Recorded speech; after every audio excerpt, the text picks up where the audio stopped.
Alright. Not really any practice since last time. I'm just going again. See how far I can. Gotta get comfortable until I can reach Treasure Lord, I think. When I can do that consistently, then I'll start like really grinding on the pad, like all bindings and like Radiant, I think.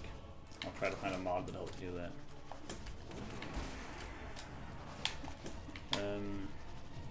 Yeah, that's really my only progress in terms of this game. Kind of surprised at how far I got. Last video I expected it to become much worse during the time I spent absent, like not doing the challenge. But no, haven't really become that much worse. I think I lost to a pretty typical boss that I lose to. I think I lost to a lot of the time. It's hard. You have low HP because it's hard to heal, and it's very aggressive fight where you can just kind of, with 4 HP you can just be aggressive and kill it easily. You don't need to have to worry much. And then just heal the next boss or something. Oh shit. And, it's right after Trilector, so you're perhaps in a bit of a stressed mindset, and you have this like mindset of playing more carefully as you do in Trilector, really focusing hard on staying alive over dealing damage, getting rid of all the like the stage hazards, like the different mobs, shit, aspects. And I don't think that's the mindset you have to be in during that like Beastmaster fight. There you want to just do damage and get it over with quickly, because you can't really get that piece. So I lost that. I think I lost quite a lot of times to that fight anyways, so I'm not really... If I'd lost to like Collector, it would have made sense, use a difficult boss fight. It's something that I really practiced a lot against, and I did in fact fear having to like practice that again a lot. But I don't think I'll have to.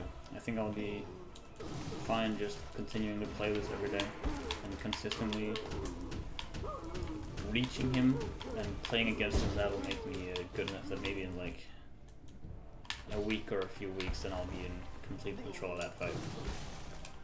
I say complete control, but it's still a really difficult fight that you can't really expect too much of. RNGs plays a huge factor.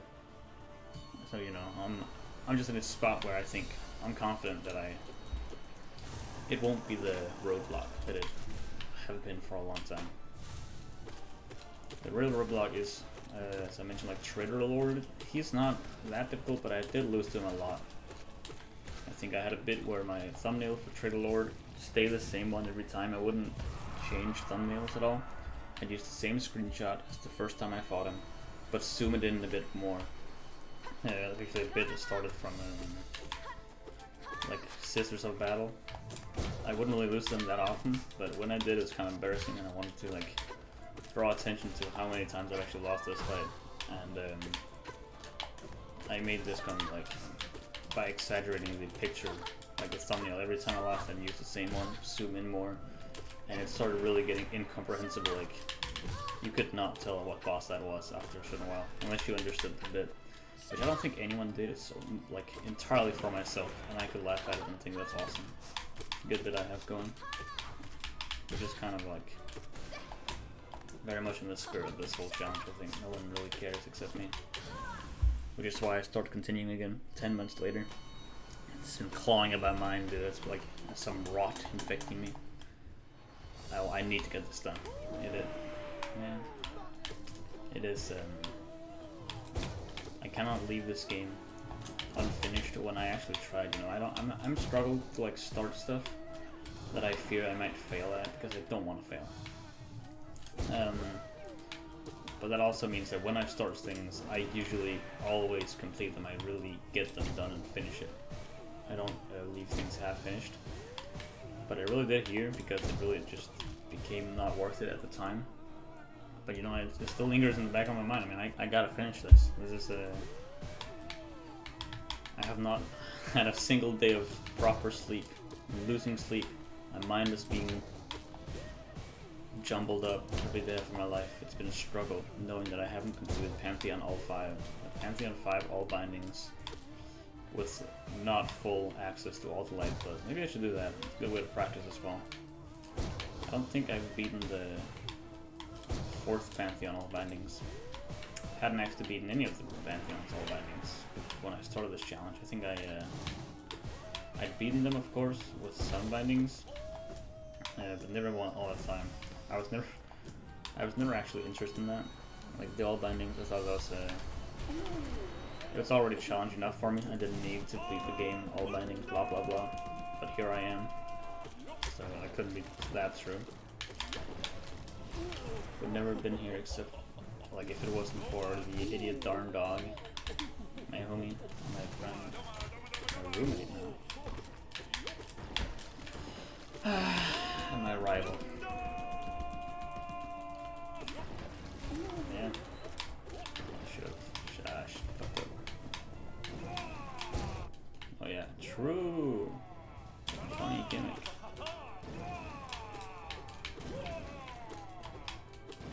There we go. Ooh, that's close. Guess I can talk about something else too now. I feel like I do better when I'm talking about something. And also let me not be bored in the first few bosses, because like this boss like also kind of fumbled that, but it's not a hard boss fight. I might take damage every now and again because I'm too confident. I don't play carefully at all. I want to just deal damage like you see there. That was a mistake, but I'm not thinking while I do this fight. And you know, if I stop talking, I might start thinking. I'll probably play better. But I don't need to think for this boss fight. It's like a management game. Do I think or do I not think? I only have so many thoughts in a day. I need to spend them wisely. Weird comment. I just played a session 0 for my friend's backup campaign, which is becoming more and more like the real campaign. I am so not excited to play another campaign from the beginning. It is, I'm sure it's gonna be fun. I like the character, I like the world, I like the DM, everything's gonna be great, but man, I just wanna like play a campaign further than just the beginning, because we have a few campaigns going now and all of them are just the start. For that specific group, we have like 4 or something, 3? 1, 2, 3, and now 4. Yeah, that sucks. And they're all just starting. There's various different reasons why we can't play them at the same time. There's like a problem with scheduling between us who live together, and then there's one more who don't live with us, who we play a bigger campaign with. We play that like once every 4 months or something. We just started that campaign. It's really cool. I'm excited, but you know, we just don't play it much because it's we can only really find time to play like these 4 months apart and shit. So yeah. What? And then that's good. You know, we only just started basically.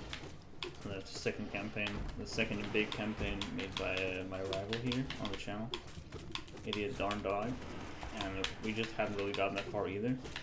We're like almost in the out of the tutorial, I think, but we're still being kind of like not really, I guess, like held in the hand by the DM. This is what you're supposed to do, so we can learn what's happening in the world and blah blah blah. Makes sense. I just want to reach that point where we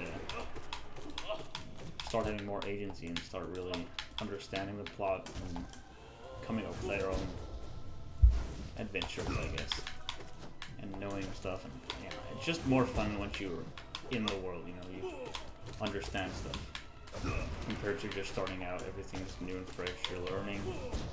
I don't know, in that spot where I know what's going on.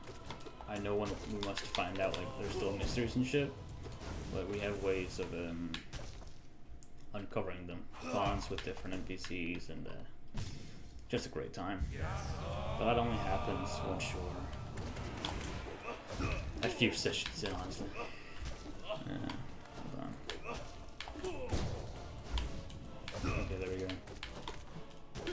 So yeah.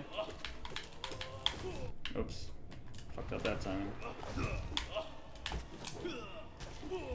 And you know, that's the two different like main campaigns and how far we are in that, which is not far at all. And then another homie started like making a campaign. It's supposed to be kind of backup. We did one session. It was fun. It's supposed to be a very improvised campaign in a world he'd been like working on and off on over years, and just a world building project. I have one of those too. But we played one session. It was great. Then we just didn't play another. Why would we play that one when we have the quote-unquote main campaign, which we like, it's not improvised. We're a lot more excited about. Didn't make goofy characters for blah blah blah. But yeah, no, the problem is we don't play that campaign because my rival, he just doesn't have much free time. I guess he works a lot, and so struggle finding time to prep for D&D, which he shouldn't be a chore that, oh my god, now I have got off work and I have to do D&D prep, and then I play D&D and then I go back to work. You know, that doesn't sound fun for him. If he only like his life is just the D&D and work. That's not supposed to be that way. So it makes sense why he's feeling uninterested. The problem is just that he insists that he will not. I don't know. It's like it feels to me like he is not admitting that. I don't know. It's not really an issue with that. I think it's just that we realized that okay, no, he doesn't have the time to do it, and now we're making a backup campaign to play whenever he doesn't find time to do this stuff.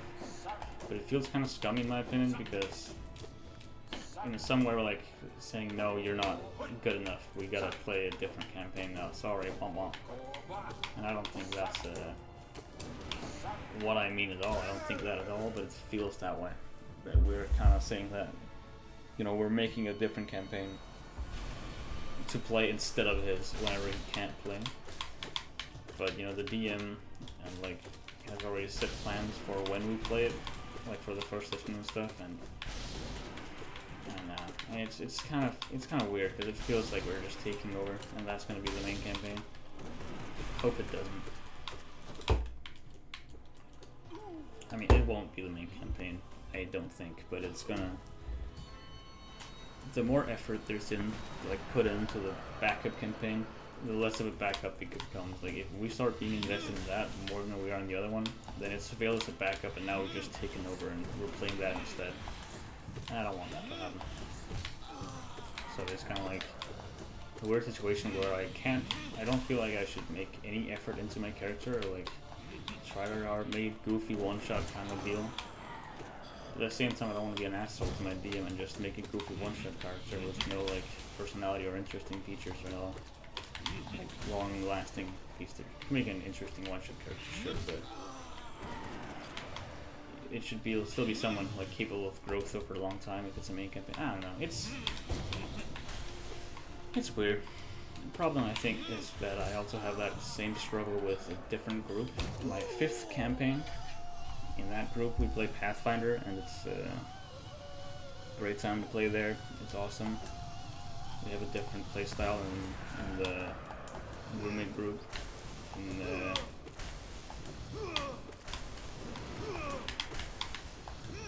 the Pathfinder group, we are very much more character focused than role focused, and there's a lot more like role playing between characters and drama and blah blah blah, which is really sick. Not necessarily better or worse, but we just have that vibe that I like, and can sometimes get a little annoying compared to just friends having fun playing D&D and not really focusing too much on the role playing, I guess. I don't know what I'm saying. Fuck. The point is, there we finished the campaign. It was a good time. And then my friend, that was my campaign actually. And then a friend, I'll call him military guy. He starts making his campaign, and we're excited. It's been fun. The first few sessions have been a blast. we're already getting into a point where there's some really interesting shit going on. It's like the tutorial just went by quickly, and we're now in the fucking sauce, bro. Things are happening, everything's going down. We understand what's happening, we understand why it's our fault, and it's cool. We have a villain, and we need to save some people. Some close, like, character connections are being threatened, and good times, good times. Now we're basically into like the whole siege in the city that we have to plan. We gotta find an army, we gotta find like, well, what do we do after the siege, how do we free these prisoners, blah blah blah.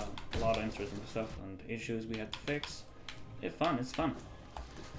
But then like 6 months passed by before our next session, because like school is over, we got different live military guys in the military, so it's hard to find time.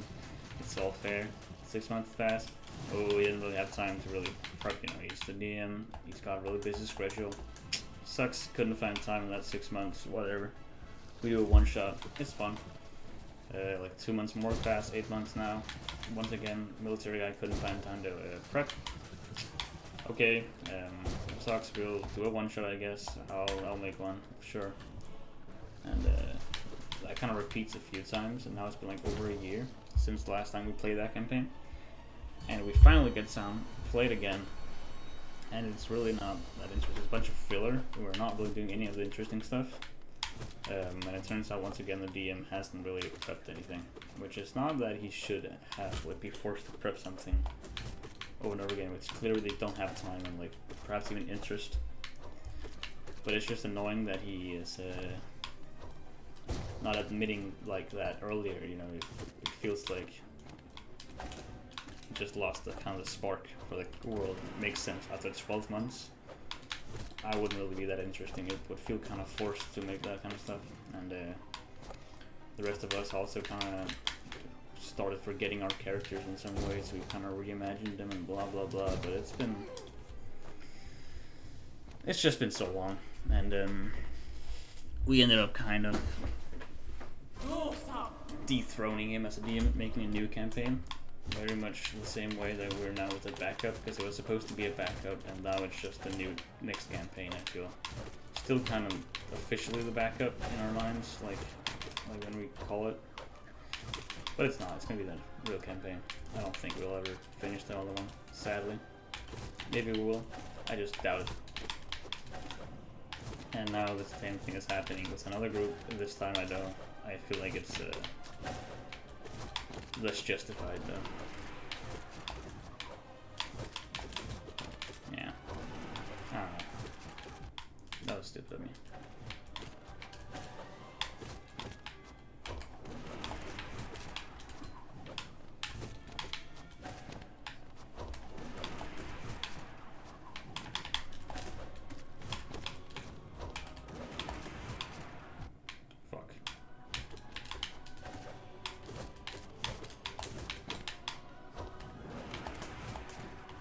Oh shit! Oh,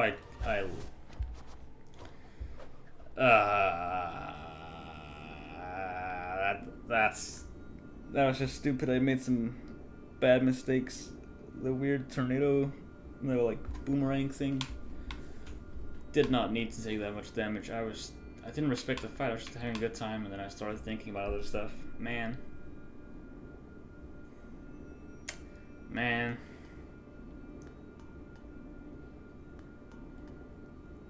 I'm gonna do another one.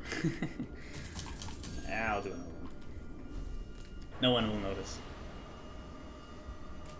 Let's just say that this is the first run I do today. Yep, welcome to day 244. This is my 244th attempt. No more than or less. Okay, I immediately take. Maybe I should just leave it. Maybe I'm washed. Oh, what am I doing?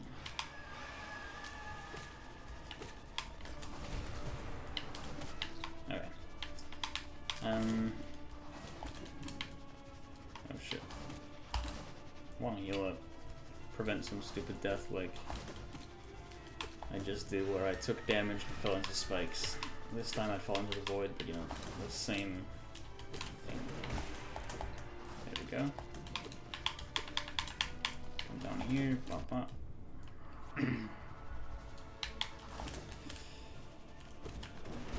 There we go.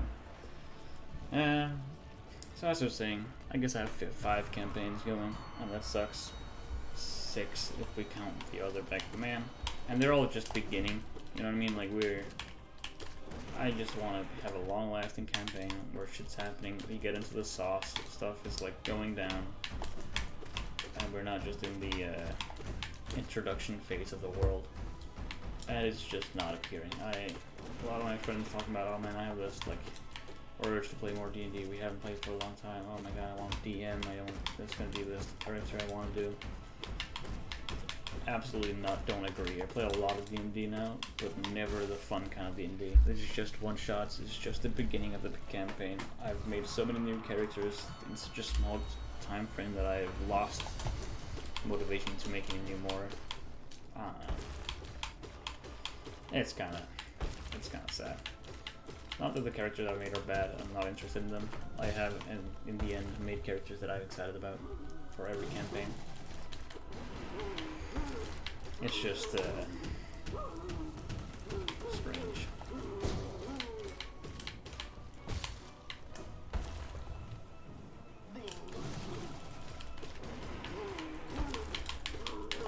And there's the fact that I also want to kind of DM again. I've gotten that urge. I think I have some cool ideas, not just world building, but like gameplay ideas, what can be happening, some interesting magic items, some cool enemies, some cool areas with different gimmicks. I think I just have some cool stuff in my mind. Interesting stuff that could happen. Interesting conundrums for the players and blah blah blah. But I don't see any way of like expressing that outlet right now. I don't have any way of using that. I need a creative outlet. I guess this is a creative outlet, ranting. Basically a podcast, but no one cares and no one listens. So it's just me talking for whatever amount of time, probably like 40 minutes. And I lost like 15 minutes in. I didn't fulfill my rambling quota. Yeah.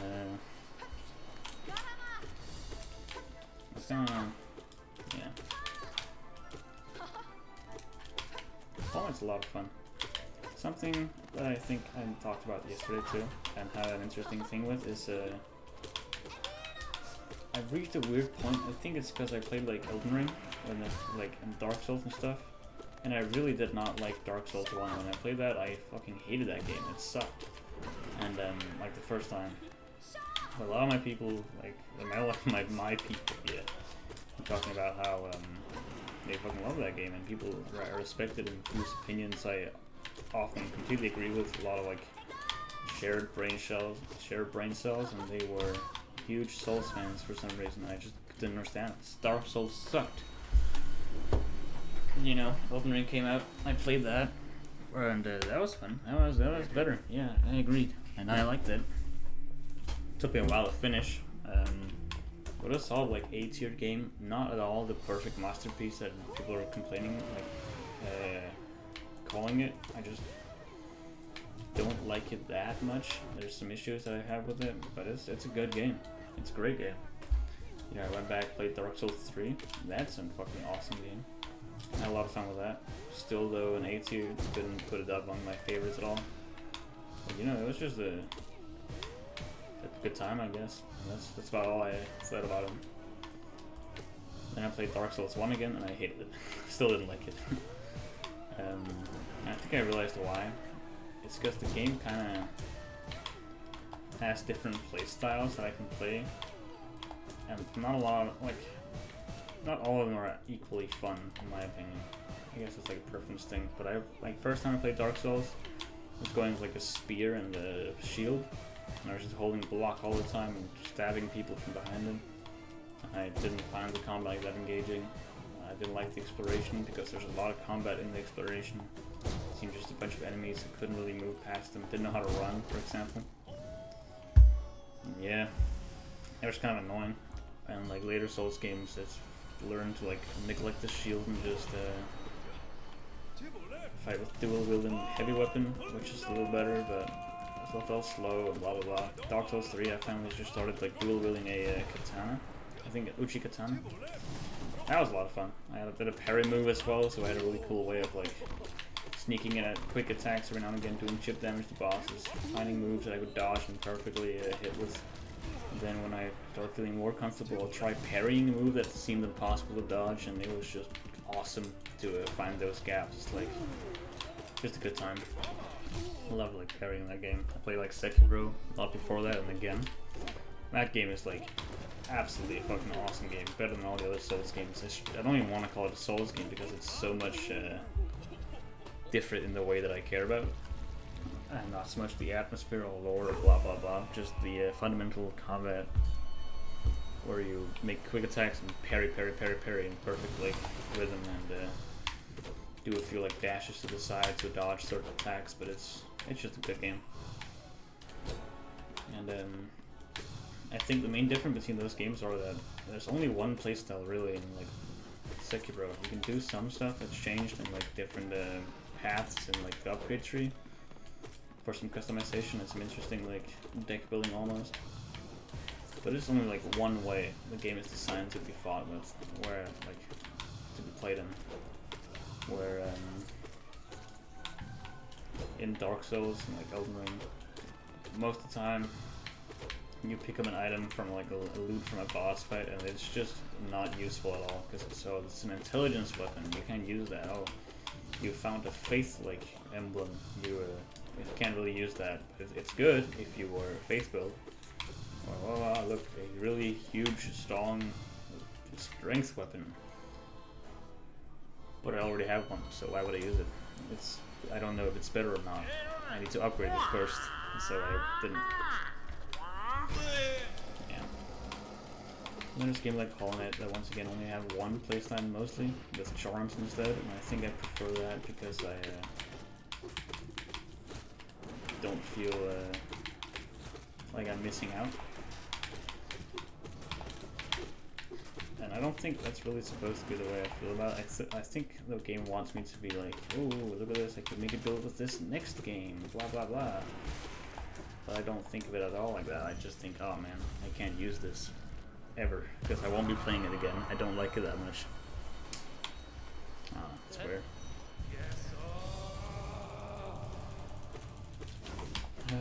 Also in Holland, I remember when I first played it, I was not using like my spells at all. I was just using nails, and that worked fine. And that's just because it's easier. It's more, it's less risky because you're using your health to do spell damage. But like you're using your healing to do damage instead. It's kind of a hard sell for someone who's kind of struggling at the game. But it's still really the optimal way of playing a Link, especially like Shriek and stuff. You can do double damage with the like the fucking normal one. And you can become invincible for a few seconds with the ground pound. So it's definitely the best way to play the game, and it's just you gotta engage with it. And whenever I struggle in a Souls game, I keep thinking, man, this is like something that I should be doing that I'm not doing. Like, should I be using magic more? Should I find some other way of like cheating the boss fight? And I never do because I think that'd be cheating. But it's not. It's something. I don't know. Dark Souls ruined my perception of games difficulty, because I found Dark Souls to be too easy compared to what people thought about it. And that's because I was like playing all like just playing in a strange way.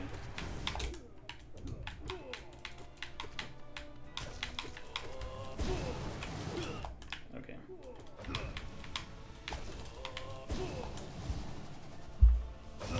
Dark Souls difficulty was like solely focused around the items you had and which like level you were, which I think is a really strange way of doing it. Because people talk about how Dark Souls don't have like a difficulty slider, and that's why it's good. Because challenges feel more intended, I guess, more real, and overcoming them is much more rewarding. But I always felt the opposite, where Dark Souls doesn't have difficulty sliders. They just have better equipment you can upgrade and win easy if you just get the good stuff, like get some powerful equipment, and when instead of overcoming the boss, you're now gathering resources to beat it, which is cool in its own right. But when the only thing I like about Dark Souls is the combat and not the exploration or loot finding, it feels like the game is you're supposed to be finding resources to fight the boss, but it's also supposed to be hard despite that.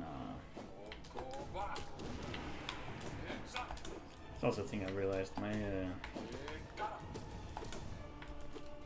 understanding of what makes the Souls-like, Dark Souls games, is exclusively like the combat. I don't think at all about the atmosphere or the developers or anything like that. If there's like a slow combat with like preset moves with high end lag and high start lag, and like your primary method of evading attacks is pressing the dodge button and getting like iframes through stuff, that's what makes a Souls game, in my opinion. Like finding items and upgrading your stats, all the RPG elements are filler that I don't agree with, and so I just have a really skewed way of thinking about it. I know a lot of people think a lot about the atmosphere and a lot about the even some people say like, oh, only From Software can make a Souls game and stuff like that, but it's just yet another genre that I don't understand, and I fucked up thinking of some weird shit instead of the real one.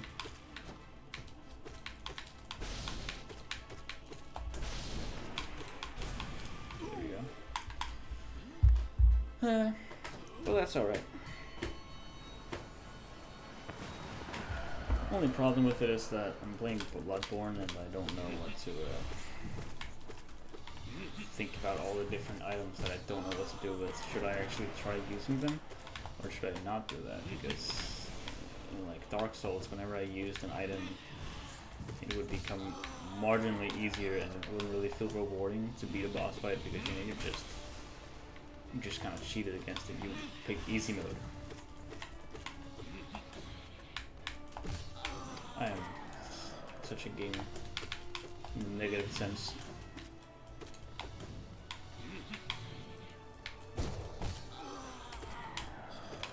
Maybe Souls games just weren't meant for me.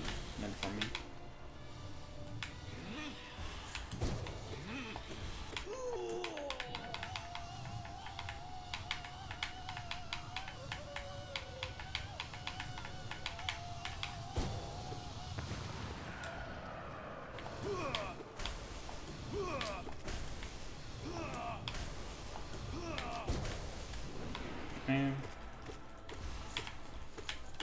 Hey. Yeah, shit. There we go.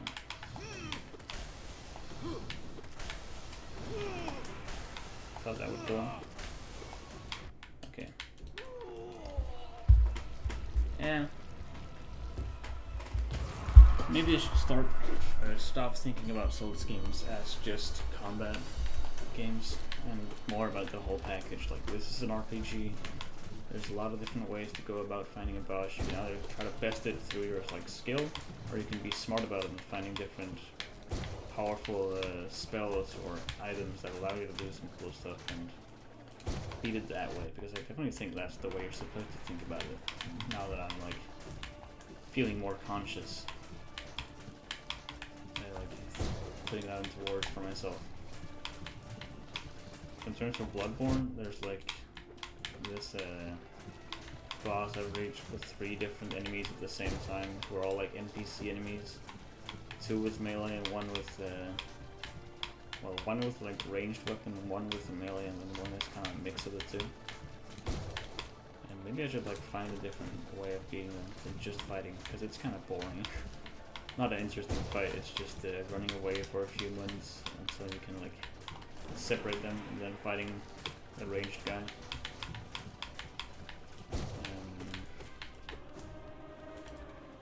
Maybe there's a different way, like maybe I can get an ally into the fight, summoning basically, but like not online.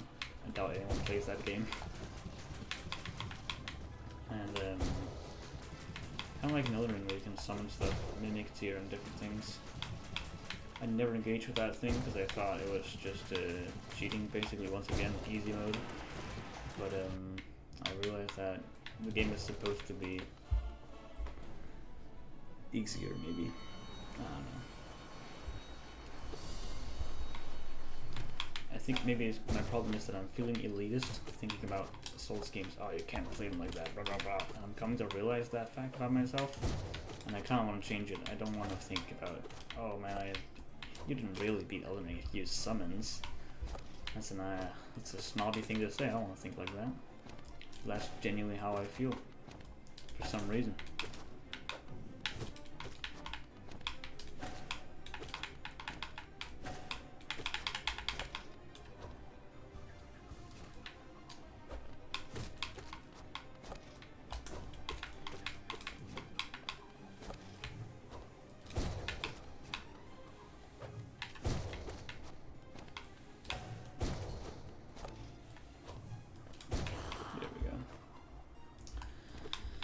Anyway,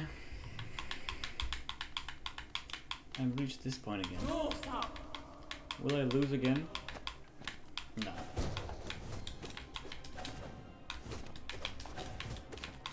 This is still my favorite fight in the whole game. It is the epitome of like, what's the fun part of this? Just evading attacks really fluently, just everything's just happening, and I'm just squeezing in attacks as many as I can.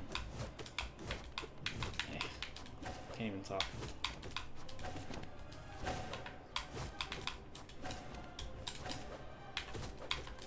Yeah.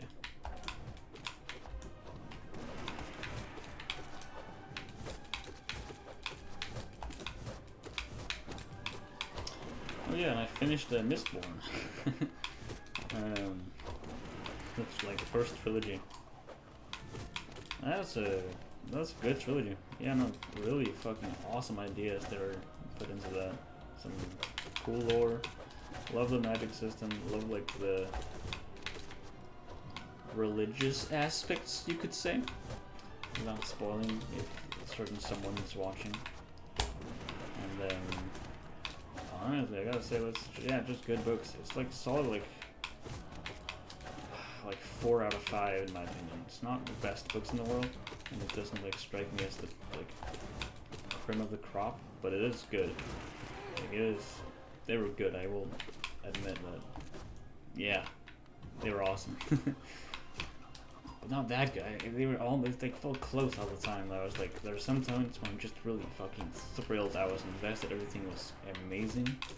And I wanted to know what's going on. I was like eagerly like next page, and I gotta know what's happening. Some incredibly cool moments that could only really happen in that setting, in that story, because of what's happening. It's just so fucking creative, so good. But it never really stuck, that like feeling. I was just reading like that, and I was really excited. The chapter is over.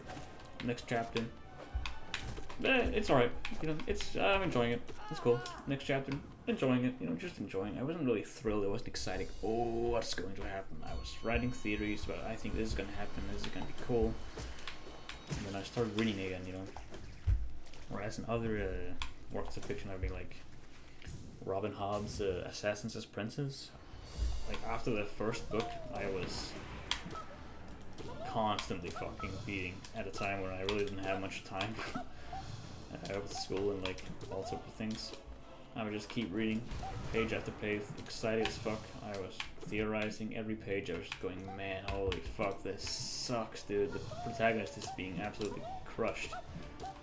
And it was amazing.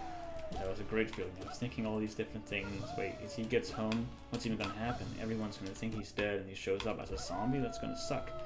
It's not what happened, it was like a good analogy. And I was thinking all sorts of things. Wait, isn't this gonna happen? Is this gonna happen? Holy shit, it was really cool. And I did feel like that for Mistborn a few moments through also. But it just didn't... Not for that long, I feel. And also... I don't know. It just didn't kind of hook me quite as much as I used to for books. But still a great book, and all my theories were correct because I'm awesome and I'm great. I expected everything actually, and I was completely right. No, not really. I had some theories that are correct, but that just shows how great it was at like foreshadowing and explaining the magic system in the world and like leaving hints and stuff. It's really good at that. I think I'm good at picking up on such things, so it's nice to see a book that leaves them and allows me to fully like analyze and try to figure out what's happening in a fun way. So that's cool.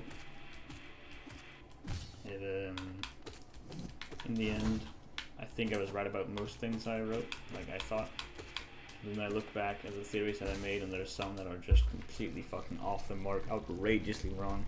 Some that made sense at the time, you know, yeah, that could be cool. That's true, that'll definitely happen. Just didn't. And there's some like joke things I made, like, oh, probably this is gonna happen, and I was like actually incredibly close to the truth there without even realizing it. That it didn't even make sense, but yeah, I guess. So that's cool. I like when I can theorize. I don't really do that much with movies, I think, unless it's like I watch it with people. They're just kind of consume and go to the next like episode. I binge it. But with books, it takes a lot more time, in my opinion. Like, you read a whole chapter on the bus or something, and you go to work and you think about the book for a while at work, and you're like, damn, yeah, this is fucking awesome. That's gonna happen. And there's more time to think. Even between chapters, like while reading, I'll think of something. Oh shit! I basically pause the book because like I need to actively read, and I don't do that. Instead, I just think about, oh my god, this is gonna happen. It's really exciting. I love that analyzing stuff. I am losing. Holy shit! There we go. So that Mistborn is really good. It allowed me to think about all that stuff. But I feel like a lot of its conclusions, like second book at least, ending, left me really unsatisfied, and in some ways the third book did too. It's like, its ending was just kind of outrageous, and while reading it I was not excited at all. I was so null in my head. I didn't even theorize or something. I was just reading it, mildly enjoying it, except for like one moment. Oh fuck, I thought he was staggered.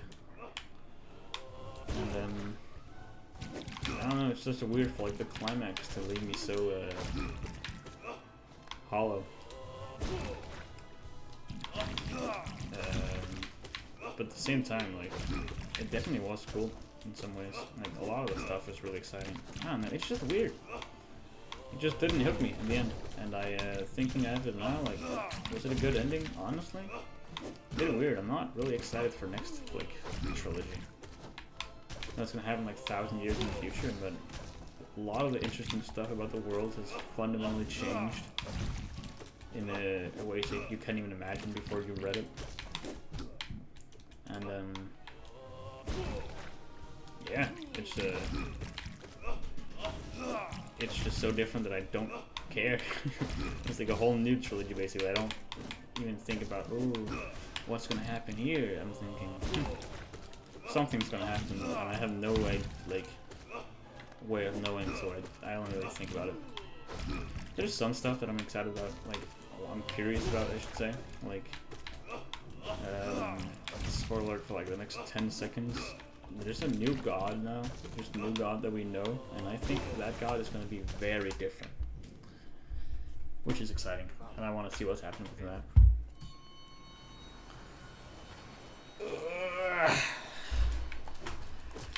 Don't know what the next book is now. I like reading. It's like the same level of enjoyment that I have with watching a good movie or something, like watching a show, except I can usually just read whenever I want. Whereas like watching a show, I feel like, okay, I gotta put myself in the chair and like get comfortable and commit like an hour to watch this episode.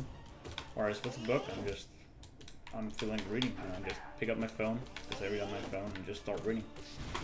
I get halfway through a chapter, something comes up, I'll just stop reading and do that. And then while I'm on a bus, on my way to work, I start reading. I'm like in the line waiting for something, pick up my phone, could go like browse Reddit, or just start reading again. I'm reading all the time, just small moments at a time. Which means it's so much easier to start reading for me than it is to watch a snow, because I'm just picking up my phone and starting, like, now I'm just reading. And that's it. And since I'm already reading and it's an interesting chapter, I might as well read the next chapter. You know, it's a good cliffhanger here, I want to know what's happening. And so I just keep reading. And therefore I can like read for hours at a time easily because I just pick up my phone for a few 5 seconds maybe, thinking, I'm gonna read a bit. And then I keep reading for the next 2 hours instead. And it's like kind of a trap, you know, I'm fucking wasting hours of my life just reading this book, but at the same time it's crazy good enjoyment and entertainment where I would otherwise just be like watching YouTube or playing some video game. And I think reading also does like help me practice my comprehension skills and like broaden my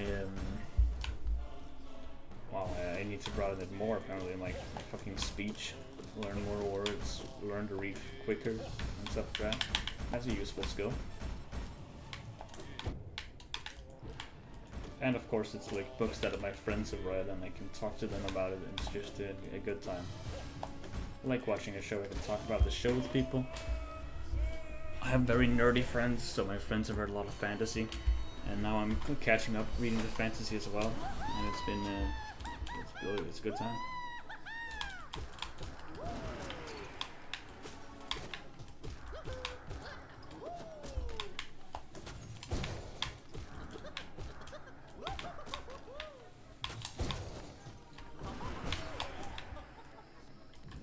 Dashed away there because I was horrified.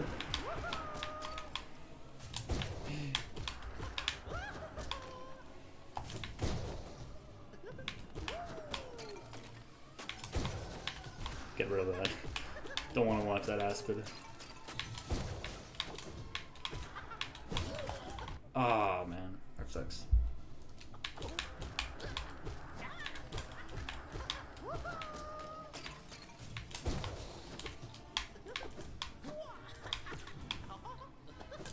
Bro, leave! Why isn't he jumping away yet? Holy.